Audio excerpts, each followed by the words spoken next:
अब एकछिन म 2 मिनट जति बोल्छु, धेरै बोल्दिनँ। 2 मिनट जति बोल्छु, ध्यान दिएर सुन्नु ल। सबैलाई हार्दिक नमस्कार छ। यहाँ बस्नुहुने सम्पूर्ण यहाँका स्थानीय पटनालीका स्थानीय मैले मान्नुपर्ने आमा बाबा दाजु भाइ दिदी बहिनी भान्जा भान्जी जेनजी होइन मसँगै माथिबाट आउनुहुने साथीहरू सबैजनालाई हार्दिक नमस्कार छ मेरो। तपाईँहरूलाई थाहा छँदैछ चुनाव आउँदैछ, यो धेरै दिन छैन अब है। बिहानदेखि बेलुकासम्म कुद्दा कुद्दा कुद्दा कुद्दा गरेर आइपुगेको, दैनिक कुदिन्छ। कसको लागि कुदेको है भन्दा यो देश बनाउने जुनुन भन्छ कि हिन्दीमा जुनुन भन्छ होइन है, इङ्ग्लिसमा फायर पनि भन्छ भित्र होइन। त्यो हुटहुटी होइन, त्यो हुटहुटी भएको मान्छे हो म। तपाईँहरूले मलाई पहिला 79मा भोट हालेर मेयर बनाउनु भयो, 84सम्म मैले तपाईँहरूको सेवा गर्नुपर्ने थियो। किन नगरेको त भनेर सोध्नु मन लागेको होला। भन्दा चाहिँ 84 सालसम्म मजाले काम गरेर निस्किनु पर्यो भनेको बिचमा जेनजीको आन्दोलनमा आयो होइन। जेनजी भन्ने सबैले सुनेकै छ। हिजो आज सम्बोधनमा पनि जेनजी भनेन भने कुटाइ खाइहालिन्छ, यस्तो जमाना आयो। जेनजी भने को हो त भन्दाखेरि हाम्रै भाइ भतिजा, हाम्रै छोराछोरी, हाम्रै छोरा नातिहरू नातिनीहरू होइन, कान्छो पुस्ता। अब त्यो जेनजीको आन्दोलन भएको कारणले गर्दाखेरि माथि यतिखेर सरकार छैन। हामीले सुनेको त्यो अशोक राई कोहरू सुनेको थियौँ नि सांसदहरू, उहाँहरू हुनुहुन्न अहिले। त्यो विघटन भयो, संसद विघटन भन्छ त्यसलाई। सबैलाई थाहा हुन पनि सक्छ नहुन पनि सक्छ, सरल भाषाबाट मैले भनिरहेको छु। भएको कारणले माथि अहिले केन्द्रमा सरकार छैन। अहिलेको सरकार सुशीला कार्कीको सरकार चाहिँ काम चलाउ सरकार मात्रै हो, चुनाव गराउनसम्मको लागि मात्रै हो, चुनिएको सरकार छैन। त्यसो भएको कारणले गर्दाखेरि नयाँ चुनाव, फ्रेस म्यान्डेट भन्छ इङ्ग्लिसमा होइन, ताजा जनादेश सहितको सरकार गठन गर्नका लागि, सरकार बनाउनका लागि यो फागुन 21 गते चुनाव हुँदैछ। चुनाव भन्ने बित्तिकै होइन छान्ने चिज हो। मैले बारम्बार पोहोर परारदेखि नै भन्दै आएको कुरा फेरि अलिकति यहाँ दोहोऱ्याउनु पर्छ जस्तो लागेको छ। चुनाव भन्ने बित्तिकै चाहिँ चुन्ने छान्ने हो है। हामीले 1 केजी प्याज किन्यौँ भने पनि तपाईँको छान्छौँ चुन्छौँ नि, त्यस्तै हो। तपाईँहरूले अब चुन्नुपर्छ है। म त्यो भन्छु। म चाहिँ भन्छु चुनाव चिन्ह अन्जुलीको माटो हो। श्रम संस्कृति पार्टी एकछिन ताली बजाउनु पर्दैन, ताली बजाउनु पर्दैन, बजाउने बेला भएको छैन। त्यसमा भोट हाल्नु भनेर म चाहिँ भन्छु होइन, म चाहिँ भन्छु। तर तपाईँहरूले अब विचार गर्नुपर्छ हाल्ने हो कि होइन, किन हाल्ने त, हल्का साम्पाङलाई किन भोट हाल्ने त है। राम्रो बुझौँ है। 84सम्म काम गरौँ भनेको किन छोडेको भन्दा माथि केन्द्रमा सरकार छैन, केन्द्रको नीति निर्णय मेन ठाउँमै छैन क्या सरकार अहिले। त्यसो भएको कारणले गर्दाखेरि चुनाव हुँदैछ। यो देशमा मलाई लाग्यो कहीँ कतै यो जेनजीको आन्दोलन पछाडि, जेनजीको आन्दोलनमा के भयो भन्दाखेरि देशलाई जिम्मा लिन मान्छे कोही पनि आएन। सबै भाग्नु पर्यो, लुक्नु पर्यो। महिनौसम्म 3-4 महिना लुकेर हिजो मात्रै आउँदैछ, पहिला आएको पनि छैन, नगरेकै छैन होइन। त्यतिखेर यो देश ढलिराखेको बेलामा यो जे पर्छ ज्यान जय पनि जाओस् भनेर त्यो देश जिम्मा लिन हिँडेको मान्छे हो है। त्यो देख्दाखेरि चाहिँ मलाई के लाग्यो भने विपदको बेलामा, आपदको बेलामा देश जोगाउने मान्छे त यो 3 करोड नेपालीमा त कोही पनि छैन। त्यसो हुनाले मैले के सोचेँ भन्दाखेरि बरु तिनीहरू भन्दा त म चाहिँ देशभक्त हुँ जस्तो मलाई लाग्यो है। त्यसो भएको कारणले स्वतन्त्र मेयर लडेर जितेको मान्छे, एक्लो मान्छे मैले अहिले पार्टी खोलेको छु। चुनाव चिन्ह अन्जुलीको माटो चाहिँ श्रम संस्कृति पार्टी, जुन पार्टी मैले खोलेको छु त्यो चुनाव चिन्ह चाहिँ त्यो पार्टीको हो। त्यो श्रम संस्कृति पार्टीको तपाईँहरू पनि सबैजना हुनुपर्छ, म त्यो भन्न चाहन्छु। अब श्रम संस्कृति पार्टी चाहिँ के हो त, यति लामो छ कहानी, त्यसरी लामो छ भन्दिनँ म लामो कहानी। यति मात्रै भन्छु, श्रम संस्कृति पार्टी चाहिँ यो देशको इतिहासमा पहिलो एउटा यस्तो पार्टी जन्म्यो जुन पार्टीले काम गरेर मात्रै देश बन्छ भन्छ है। अरूले चाहिँ गफ गरेर देश बन्छ भन्छ क्या, भाषण ठोकेर देश बन्छ, विदेशीले ऋण ल्याइहाल्छ, बाटो बनाउने हो, भवन बनाउने हो, भ्रष्टाचार गर्ने हो भन्ने खालको हुन्छ भने हामी चाहिँ के भन्छौँ भने होइन, हाम्रो देश बनाउने हो भने हामी आफैले त सङ्ग्रह ल्याउनुपर्छ भन्छौँ हामी। कि कसरी बन्छ त देश? त्यसरी नै बन्छ होला होइन।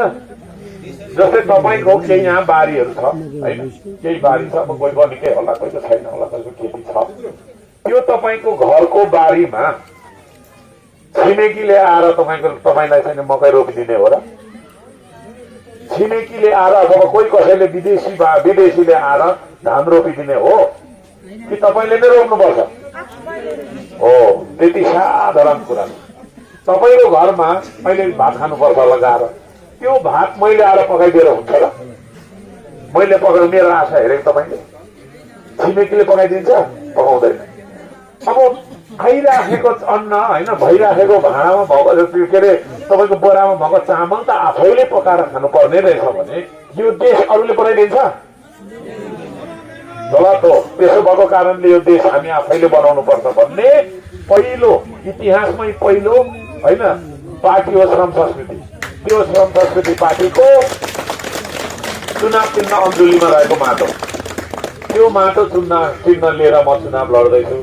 माथि केन्द्रमा सरकार नभएको कारणले होइन तपाईँहरूको चाहिँ पूर्ण रूपमा सेवा गर्न मैले पाइनँ, बाध्यता त्यो खालको आयो, म माथि जाँदैछु। तर पनि होइन म खोटाङ गएर चुनाव लड्न सक्थेँ, त्यहाँ जित्थेँ। जहाँ पनि तपाईँको छैन चुनाव लडेर जित्न सक्थेँ जस्तो मलाई लाग्छ हेर्दाखेरि, जहाँ पनि तपाईँको छैन त्यो खालको जनलहर छ। तर मैले धरानलाई नै तपाईँको छैन बेस मानेर मैले जे जति गरेँ तपाईँहरूले मौका दिएर गरेको कारणले मैले गरेको केही कामहरू अधुरो अझै पनि छन्। त्यस भएको कारणले गर्दाखेरि मैले सुनसरी एकबाट जहाँ धरानको 20वटा वडा पर्छ होइन, यता तपाईँको चाहिँ बराह क्षेत्र र रामधुनी नै केही पर्छ, त्यहाँबाट मैले उम्मेदवारी दिएको छु र मेरो चुनाव चिन्ह माटो रहेको छ है। अब म मेरो बारेमा मैले धेरै कुरा भनिराख्दिनँ, त्यही पनि 2-4वटा कुरा फेरि दोहोरिन्छ बोल्नमा। कस्तो मान्छे हो त अर्को सन्तान भन्दाखेरि काम बाहेक अरू केही पनि सोच्दैन उसले। त्यो काम, यो देश बनाउने काम बाहेक अरू केही पनि सोच्दैन। मैले एउटा टी सर्ट सधैँभरि लगाइराखेको हुन्छ, यसको अगाडि यहाँ के हुन्छ, यो मेरो गीत हो है। गीत त्यसै बन्दैन, कतिले भन्छ गीत त्यसै नाथे गीत भन्छ, त्यसै बन्दैन। ल नाथे गीत भने यहाँ मलाई लेखेर दिन देख्छ कतिको रहेछ, बन्दैन है। भावना हुनु पर्यो। यो अघिल्तिर हामी टी सर्टमा के लेखेका छौँ भन्दा देश सोच्न सकौँ म देश बोल्न सकौँ, देशकै कर्म गर्न सकौँ म देशकै लागि मर्न सकौँ भने यो चाहिँ एउटा गीत हो मेरो है। यो खालको मान्छे जसले देशको बारेमा मात्रै सोचिरहन्छ, मलाई अरू केही खोजाको छैन, यो देश बनाउनु बाहेक केहीको दाजु छैन। त्यस्तो मान्छे जो तपाईँहरूको छैन नगर प्रमुख भएर काम गर्दाखेरि है, तपाईँहरूले जिताउनु भयो, खदामाला लाएर चाहिँ 2-3 महिना हिँड्नुपर्ने थियो, तर मैले खदामाला लाएर त्यसरी टाइम पास गर्न चाहिने। धरानमा पानीको दुःख, पानीको मुहान खोज्न जितेको 3 दिन पछाडि तपाईँको खोली कहाँ खोला छ के छ सबै कुरा खोज्न म गएँ है। त्यसरी चाहिँ तपाईँहरूको खानेपानीको लागिदेखि लिएर विभिन्न खालका समस्याको लागि आफै अगाडि सरेर आफै भिरमा तपाईँको छैन झुन्डेर आफै जङ्गलमा, यो जङ्गलमा त कतिचोटि म बास बसेँ म तपाईँलाई के भन्नु। पानीको पाइप लिएको डढेलो लाग्यो है, कसले लगायो मलाई थाहा छैन, मलाई मन नपराउने मान्छे थुप्रै छन् है। मैले रोपेको बिरुवा उखेल्ने, मैले तपाईँको रोपेको तपाईँको चाहिँ फुलमा है विभिन्न खालका चाहिँ यो गरिदिने है, उखेलेर फालेर त्यहाँनिर चाहिँ झन्डा रोप्नेहरू पनि थुप्रै छन्। त्यो खालका मान्छेहरूले मलाई मन पराउँदैन, मलाई थाहा छ। त्यस्ता मान्छेहरूले डढेर लगाइदिए थुप्रो। यो जङ्गलमा म थुप्रो बसेको छु, 4-5 रात त्यहाँ पर बसेको छु। भन्नुको मतलब मैले के व्याख्या गर्नु खोजेको भने जनताको सेवा सुविधाका लागि संसारमा, नेपालमा मात्रै होइन संसारमा कुनै मेयर जङ्गलमा बास बसेर डढेर निभाएको छ है। 3.5 वर्ष त ढुङ्गा बोकेँ मैले तपाईँहरूको लागि। किन बोकेको ढुङ्गा भन्दा बजेटको कामले मात्रै पुगेन, होइन। यहाँ पनि तपाईँले थुप्रो माग गर्नु भएको थियो, बजेट यत्रो सानो छ कसरी दिने, फेरि यहीँ पटनालीले मात्रै दिएर पनि भएन, यत्रो ठुलो धरान छ होइन। सबैलाई गर्नु, जस्तै आफ्नो छोराछोरी तपाईँको चाहिँ 10 जना छ, एकजनाले चाहिँ आफूले मन पराएर एकजनालाई मात्रै भात खुवाएर त भयो, नगर पिता भनेर भन्छ फेरि होइन। त्यसो भएको कारणले गर्दाखेरि यत्रो बजेटले मैले जति सहयोग गर्न सकेँ गरेको छु। आफै श्रम गर्नुहोस् है भनेर तपाईँलाई श्रम गरेर अलिअलि पैसा लगाएर हामीले ड्रेनहरू बनाएका छौँ। पैसाले नपुगेको कारणले श्रमदान सुरु गरेको। पैसा फलाफल भएको मलाई पनि के को ढुङ्गा बोक्न मलाई मन पर्थ्यो त, रहरले बोक्या हो र, त्यहाँ त जिम खान त होइन नि त, फलाउने यस्तो उचालेको त होइन मैले होइन। भएको भन्नुको मतलब धरानको महानगरपालिकाको बजेट सानो भएको कारणले गर्दाखेरि बजेटलाई चाहिँ तपाईँको चाहिँ नि पनि ठेकदारको काम पनि भएको छ भने श्रमदानको काम पनि हामीले त्यसरी गरेका छौँ। र त्यो खालको एउटा मान्छे जसले धरानको महानगरपालिकाको प्रमुखको पदमा बसेर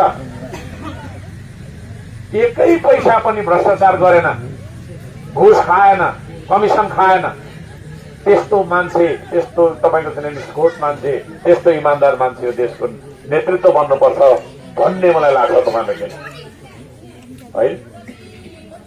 बेफितीको विरुद्धमा है संसारमा कुनै मेयर, संसारमा भन्दैछ है फेरि, संसारमा कुनै मेयर आफ्नो तपाईँको चाहिँ नगरको आफ्नो देशको युवाहरू लागु औषधमा नफसुन् भनेर झन्डै 200 हप्तासम्म यस्तै माइक लिएर तपाईँको चाहिँ गल्ली गल्ली कोही तपाईँको चाहिँ हिँडेको छ, म हिँडेको छु, लागु औषध दुर्व्यसन नगर्नु है भनेर।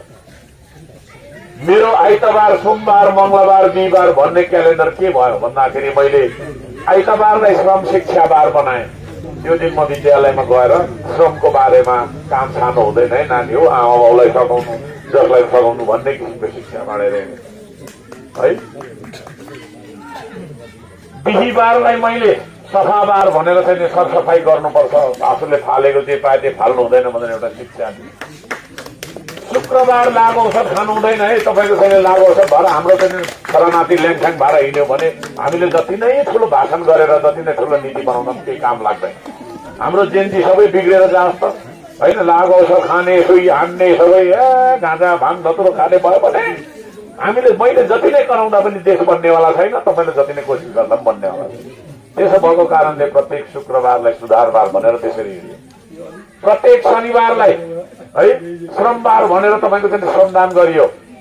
कुनै शनिबार हर्क साम्पाङले रेस्ट गरेन, कुनै शनिबार हर्क साम्पाङ घुम्न गएन है। त्यस्तो जनप्रतिनिधि यो देशको नेतृत्व बन्न चाहन्छ। आज म मिडिया मार्फत तमाम तपाईँको नेपालीलाई भन्न चाहन्छु, चुनाव चिन्ह माटो, अञ्जुलीको माटोमा भोट हाल्नु है। मिडियाको पछाडि नकुद्नुहोस्, यहाँ थुप्रै फ्यासनको पछाडि कुद्ने, लहरको पछाडि कुद्नेहरू देखिन्छ, तर ती मान्छेहरू कताबाट परिचालित भएका छन् भन्ने कुरा बुझ्नु जरुरी छ।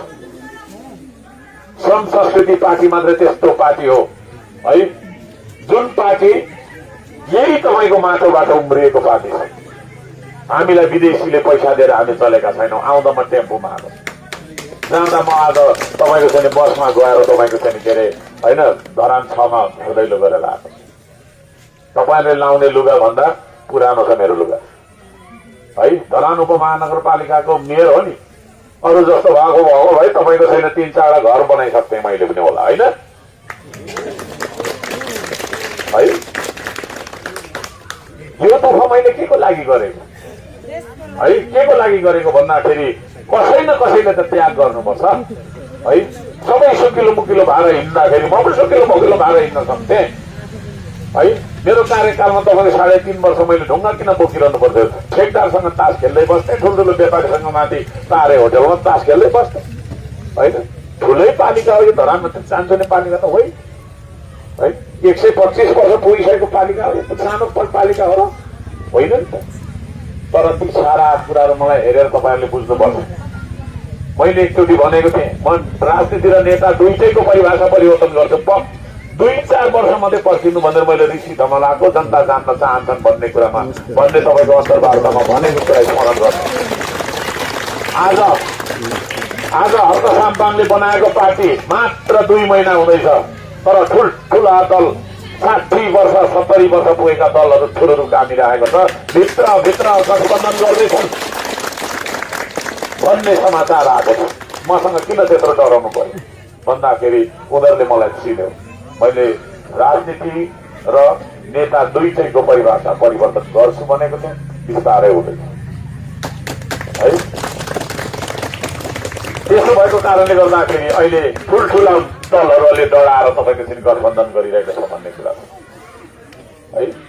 देश बेचेको पैसा छैन मसँग, भ्रष्टाचार गरेको कमिसन खाएको पैसा मसँग छैन। म तपाईँलाई मासु खुवाउन सक्दिनँ, बियर खुवाउन सक्दिनँ, पैसा बाँड्न सक्दिनँ। म तपाईँहरूलाई अनावश्यक तपाईँको चाहिँ अनावश्यक विभिन्न खालका प्रलोभन दिन पनि सक्दिनँ। म सिधा बोल्छु, सिधा मान्छे है। मेरो बोली अलिक पिरो छ, अलिक तिखो छ, किनभने अहिलेको जमानामा यस्तै बोली चाहिँ तपाईँको चाहिँदो रहेछ है। तर म भ्रष्टाचार गर्दिनँ, भ्रष्टाचार सहदिनँ है।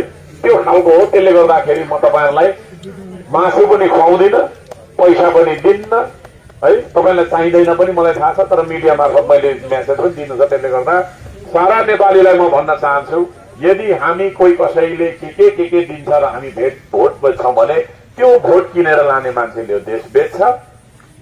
म तपाईँहरूलाई अन्त्यमा के भन्न चाहन्छु भने श्रम संस्कृतिको सरकार तपाईँहरूले बनाइदिनुपर्छ है। म विदेशीलाई ढोक्दिनँ है, विदेशीलाई तपाईँको चाहिँ म चाहिँ तपाईँको होइन ढोक्दिनँ पनि। यो देशको शानलाई सधैँभरि उठाएर बस्छु। त्यो खालको तपाईँको चाहिँ एउटा स्वतन्त्र र स्वाभिमानी त्यो खालको सार्वभौम देश बनाएर म बस्छु।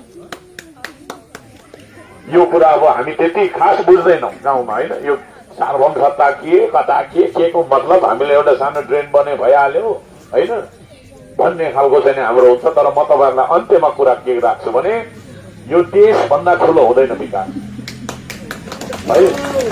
कतिले चाहिँ तपाईँको चाहिँ विकास भनेर देश लगे, हाम्रो देश लान पनि सक्छ क्या अरूले।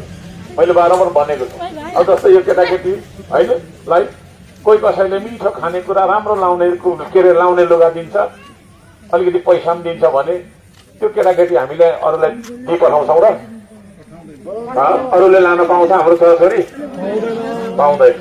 हो उसले किनिदियो त ठिक छ किनिदियो, तर त्यो किनिदियो भन्दैमा हाम्रो छोराछोरी हामीले चाहिँ अरूलाई दिन्छौँ त, सुप भन्छौँ, पराइलाई लैजा भन्ने दिन्छौँ त, माया लाग्छ नि हामीलाई। त्यस्तै हो, एउटा बाटो बनाइदिन्छु भनेर हाम्रो नेपाललाई लान खोजिरहेको मान्छेहरू है। हाम्रा चाहिँ एउटा चाहिँ तपाईँको 10-20 गाडी दिन्छु भनेर हाम्रो चाहिँ तपाईँको विभिन्न खालका समान सन्धि सम्झौता गर्नेहरू, यति करोड पैसा दिन्छु भनेर हाम्रो नेपाललाई विदेशीको तपाईँको चाहिँ हस्तक्षेप भित्र राख्ने मान्छेहरूदेखि हामी समाज सावधान हुनु पर्छ। अहिले धेरै खालका मान्छे आउनु भएको छ। म गर्छु गर्नु त सबैले गर्छु भन्छ नि। बिउ देख्नुहोस् राम्रो। म के भन्दैछु भने यो देशलाई बचाइराख्नुपर्छ। नेपालीको नेपाल हो कि यो विदेशीको नेपाल हो? नेपालीको नेपाल हो होइन, हाम्रो देश हो यो भन्न सक्नुपर्छ नेपालीले। त्यो कुरा पनि हामी उठाउँछौँ। यो सामान्य सुशासन प्रशासनिक कुरा, विकासको कुरा हो, तपाईँको अर्थतन्त्रको कुरा मात्रै होइन, यो देश राख्ने कि नराख्ने भन्ने कुरा पनि हो है। हाम्रो पुर्खाले हामीलाई चाहिँ यो देश बताइदिएको हो नि त होइन। अनि हामीले चाहिँ तपाईँको यो देश गुमाउन मिल्छ? त्यसो भएको कारणले विकासको ललिपप देखाएर है विभिन्न खालका चाहिँ तिगडम गरेर षड्यन्त्र गरेर हाम्रो देश कसैले लानु खोज्छ भने त्यसको विरुद्धमा श्रम संस्कृति सधैँभरि तपाईँको चाहिँ उभिनेछ र त्यो खालको सरकार नेपाललाई चाहिएको छ। म त्यो भन्न चाहन्छु। आज विदेशीको इसारामा हाम्रो सरकार बन्ने, हाम्रो सरकार के अरे ऊ हुने, सिंहदरबार जल्नु पर्ने, त्यत्रो ठुल्ठुलो है। हाम्रो प्रहरी तपाईँको 2 महिना त लुकेर बस्यो डरले है, तानेर वा कुटेर मार्ने भयो कि भनेर भनिसकेपछि हाम्रो देशको शान्ति सुरक्षा के भयो, कस्तो भयो? अब प्रहरी त त्यसरी लुकेर बसेको छ भने तपाईँ हाम्रो ज्यानको शान्ति सुरक्षा छ यहाँ? कसले बनायो त्यस्तो खालको देश है? यी सारा तपाईँको विदेशी षड्यन्त्रहरू छन्, ती षड्यन्त्रलाई पनि हामीले चिर्नुपर्छ। यहाँहरू सबैजनालाई म त्यो भन्न चाहन्छु। धेरै कुरा राख्न चाहन्न, थुप्रै छन् कुराहरू। तपाईँहरूको समस्या नै मेरो एजेन्डा है, तपाईँहरूको समस्या नै मेरो एजेन्डा, तपाईँको दुःख नै मेरो एजेन्डा है। म यसो माथि हेरेर जुन तारा हेरेर हिँड्ने मान्छे होइन, म भुइँ हेरेर हिँड्ने मान्छे हो होइन। भुइँ आफू तपाईँको चाहिँ उठेको जमिन हेरेर हिँड्ने मान्छे, म वरिपरि आफ्नो वरिपरिको स्थिति हेर्ने मान्छे। त्यसो भएको कारणले गर्दाखेरि मेरो एजेन्डा भनेको तपाईँको दुःख, तपाईँको साथ है, यी कुराहरू यदि म भन्न चाहन्छु। हाम्रो देश हामी आफै आफ्नो खुट्टामा उभिने देश परिकल्पना गरेर श्रम संस्कृति अगाडि आएको छ र तपाईँहरूलाई जिताउनको लागि मैले तपाईँलाई टिका किन लगाइदिएँ, मैले लगाएर जाँदा हुन्थ्यो त भन्दा तपाईँको जित नभई मेरो जित हुन सक्दैन है। तपाईँको जितको सङ्केत हो त्यो, तपाईँको जितको तिलक तपाईँलाई मैले लगाइदिएको छु। तपाईँ जित्नुपर्छ अनि म जित्छु। जनता नजित नेता जित्नु हुँदैन है। जनता हार्ने नेता जितिरहने चलन बन्द गर्छौँ हामी है। नेता चाहिँ सधैँ जितिरहने, जनता चाहिँ हारिरहने, यो चलन बन्द गर्छौँ। म जहाँ पुगे पनि, जुन ठाउँमा तपाईँहरूले पुऱ्याए पनि म तपाईँहरूलाई भेट्न आउँछु। म वचन दिन्छु यही ठाउँमा हामी कार्यक्रम गर्छौँ। तपाईँहरूको दुःख के छ, म तपाईँहरूको दुःख बुझ्नलाई म यहाँ आउँछु। यो रेकर्ड गरेर राख्नु। जहाँ जहाँ मैले भोट मागेको छु त्यो त्यो ठाउँमा म आउँछु। किनभने म कोही तपाईँको चाहिँ माथिबाट बस्ती झरेको हसिना होइन, जङ्गलमा तपाईँको चाहिँ माटोबाट फलाएको च्याउ होइन। म त्यो हर्क साम्पाङको हर्क साम्पाङलाई तपाईँहरूले जन्म दिनुभएको।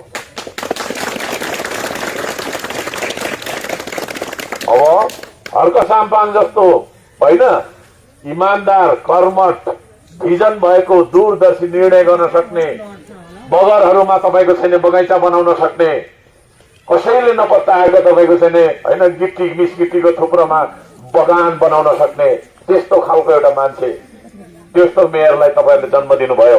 अब हर्क साम्पाङ जस्तो प्रधानमन्त्री पनि धराने जनताले है जन्माएर देखाउनुपर्छ। म सम्पूर्ण नेपाली दाजुभाइ दिदीबहिनीहरूलाई भन्न चाहन्छु, तपाईँहरूले श्रम संस्कृतिलाई सरकार बनाउन दिनुहोस्, त्यहाँ पुर्याउनुहोस्। यो देश बदल्ने जिम्मा म लिन्छु। त्यति म गर्न चाहन्छु। सधैँभरि तपाईँहरूसँग यसरी नै भुइँमा बसेर कार्यक्रम गर्न पाऊँ। तपाईँहरू जबसम्म कुर्सीमा बस्ने हुनुहुन्न तबसम्म म पनि भुइँमै बस्नुपर्छ। मान्यता के हो?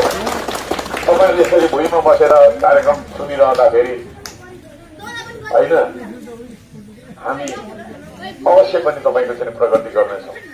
अर्कोचोटि आउँदाखेरि यसरी भुइँमा बस्नु नपर्यो। त्यो खालको हामी परिकल्पना गरेर अगाडि यहाँहरू सबैजनालाई हार्दिक धन्यवाद दिँदै भनिरहँ भन्दा थुप्रो कति छ कति भोलि बिहान छाङ्गै हुन्छ, कुरा सकिँदैन होइन। त्यसो भएको कारणले धेरै कुरा नराखौँ। भन्नुमा के छ, बुझ्नुमा छ, बुझ्नुमा के छ गरेर देखाउनु। यसपालि दुईवटा हुन्छ मतपत्र, एउटा मतपत्र प्रत्यक्ष, एउटा समानुपातिक। प्रत्यक्षमा सुईदेखि माथि होइन एक स्टेप माथि छ हाम्रो अञ्जुलीमा राखेको तपाईँको छैन के अरे चिन्ह, त्यहाँ एक छाप हालेर मजाले पट्टाएर मैले सामाजिक सञ्जालमा देखाएको छु एउटा बाकसमा हाल्ने। समानुपातिकमा मोबाइलदेखि माथि 4 स्टेप माथि छ हाम्रो चाहिँ के अरे होइन अञ्जुलीको माथो श्रम संस्कृतिको मेरो हाम्रो पार्टीको चुनाव चिन्ह त्यहाँनिर हालेर अर्को बाकसमा हाल्ने। त्यति तपाईँहरूले गरिदिनुपर्छ। म सबैजनालाई हार्दिक धन्यवाद दिँदै मेरो भनाइ यही राख्दछु। जय होस्, जय होस्, जय होस् सबैजना। जय मा, जय एक चीज हालेर कुरा राख्नु।